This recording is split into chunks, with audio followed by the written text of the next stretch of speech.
Assalamualaikum warahmatullahi wabarakatuh. Di video kali ini menampilkan proses pengecatan gerobak dorong dari drum bekas.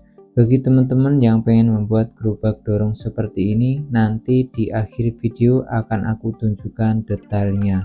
Jangan lupa subscribe dan selamat menonton.